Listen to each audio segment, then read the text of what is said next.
Bonjour, très heureuse de vous retrouver ce matin. Bienvenue à ces bulletins d'infos.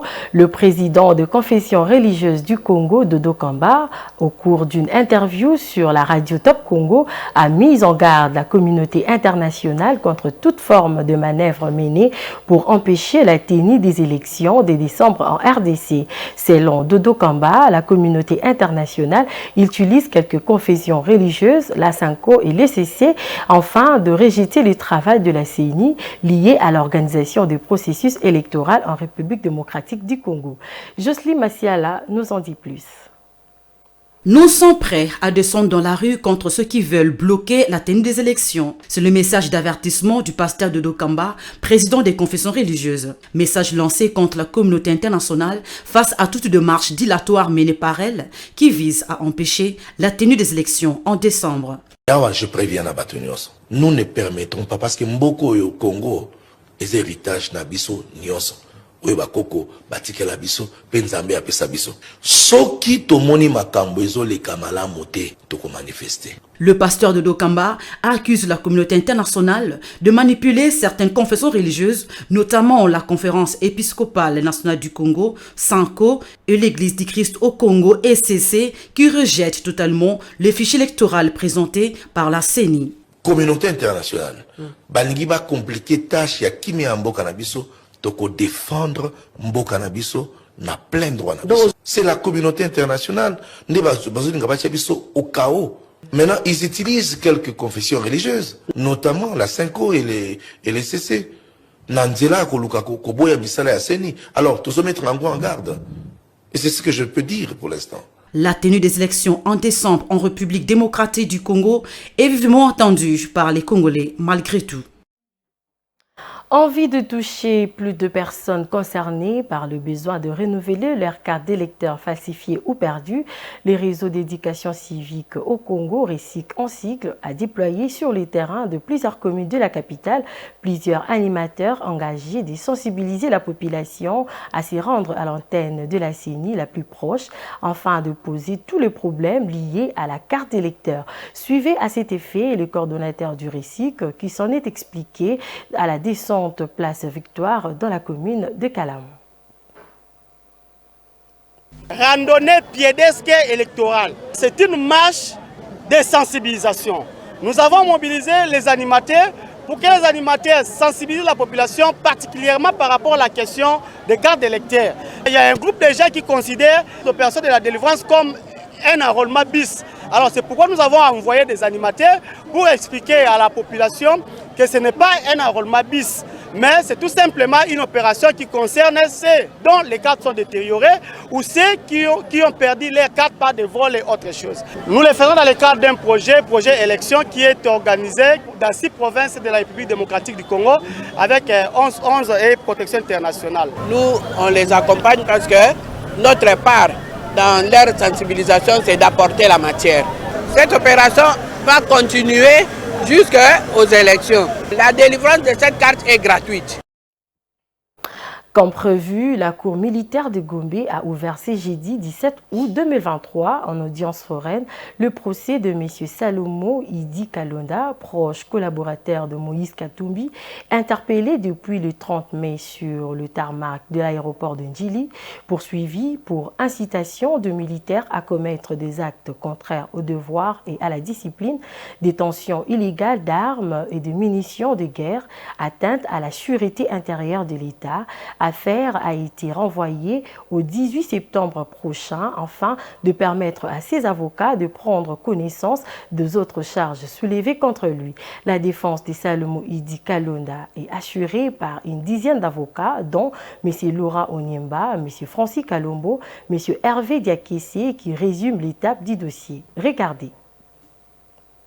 Aujourd'hui, comme vous venez de l'entendre, on parle d'intelligence ou d'échange des documents relevant du secret défense, mais encore que je ne veux pas entamer les formats, parce que pour divulguer un secret défense, vous devez d'abord par nature et par fonction être quelqu'un qui soit détenteur de ces secrets. C'est alors que vous pouvez les divulguer. Tel n'est pas le cas, ni par ses fonctions, ni dans tout ce qu'il a fait. Mais ce qui est important de retenir aujourd'hui, c'est que l'acte géniteur, l'acte justificatif, les prétextes, les motifs qui avaient été à l'époque concernaient un fameux pistolet dont il aurait été détenteur. Vous vous rendez compte qu'à l'audience d'aujourd'hui, cette affaire du pistolet, on n'en parle même plus. Et nous avions toujours dit, c'était une fausse accusation, c'était un prétexte qu'on avait recherché, en réalité pour les neutraliser et l'amener dans une procédure où il n'a que faire. La deuxième chose à retenir, et nous allons aussi les démontrer, Salomon Kalonda Dela est innocent. Il n'a rien à faire devant la justice militaire parce que ce n'est pas son juge naturel. Il n'a rien à faire devant n'importe quelle justice militaire parce que les faits qu'on met à sa charge sont totalement faux et sont issus d'une irrégularité, d'une interpellation qui était fondée sur une accusation fausse dont les auteurs eux-mêmes aujourd'hui n'ont pas eu le courage de les soutenir devant la justice. Et pour chiter, l'audience en flagrance opposant le ministère public au député national Edouard Mwanga Chouchou s'est poursuivie le mardi dernier à la prison militaire d'Indolo. Au cours de cette énième audience, les avocats du prévenu ont sollicité la comparaison de certains témoins, dont l'ancien coordonnateur du Conseil de sécurité. Demande jugée inopportune par la Haute Cour militaire qui a renvoyé les deux parties à revenir le 22 août prochain pour la plaidoirie. Le détail dans cet élément. Pour le cas, on ne peut pas récupérer Après une trentaine d'audiences tenues dans la phase de l'instruction, la Haute Cour s'est dite suffisamment éclairée et devra recevoir les plaidoiries des parties le mardi 22 août prochain.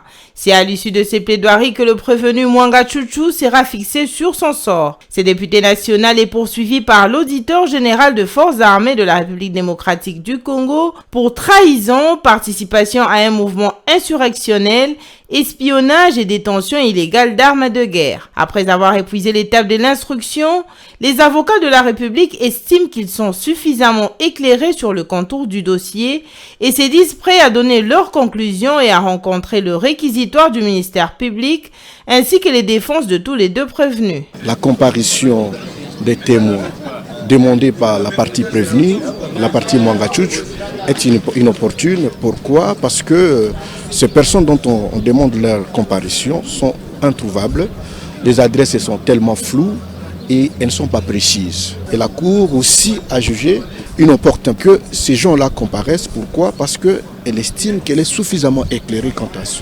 De leur côté, les avocats du prévenu Edouard Mwanga Chouchou démontrent que l'instruction de cette cause n'a pas été faite dans les conditions d'impartialité parfaite parce que la comparution des témoins sollicités n'a pas été acceptée par la Haute Cour militaire. C'est une discrimination qu'on trouve un peu frustrante dans la mesure où quand il était question pour la République de faire comparaître des généraux de Goma, ils étaient nombreux, ils ont fait comparaître plus de 5 personnes. On les a fait sans problème, on n'a pas dit donner l'adresse. Et nous ne comprenons pas qu'on nous demande de donner l'adresse même d'Aboubakar qui était en contact avec le parquet. Voyez-vous, on parle des autochtones. Les autochtones, où sont-ils? Il y a par exemple le Conseil national de sécurité. Le Conseil national de sécurité, nous avons invité celui qui faisait office de coordonnateur de ce conseil, mais c'est Jean-Claude Boukassa, qui est à Kinshasa. On dit qu'il ne peut pas venir. On invite Ndaïchimi, qui est député ici à Kinshasa. On dit qu'il ne peut pas venir. Nous sommes un peu frustrés. Mais nous n'allons pas faire ça pendant l'audience. L'affaire est renvoyée au 22 août pour le réquisitoire du ministère public, conclusion de la partie civile et la plaidoirie des parties prévenues, Mouchamali Roy et Mwanga Chouchou. Pour rappel, Edouard Mwanga Chouchou et son co-accusé sont soupçonnés d'entretenir des liens avec les rebelles du 1-23.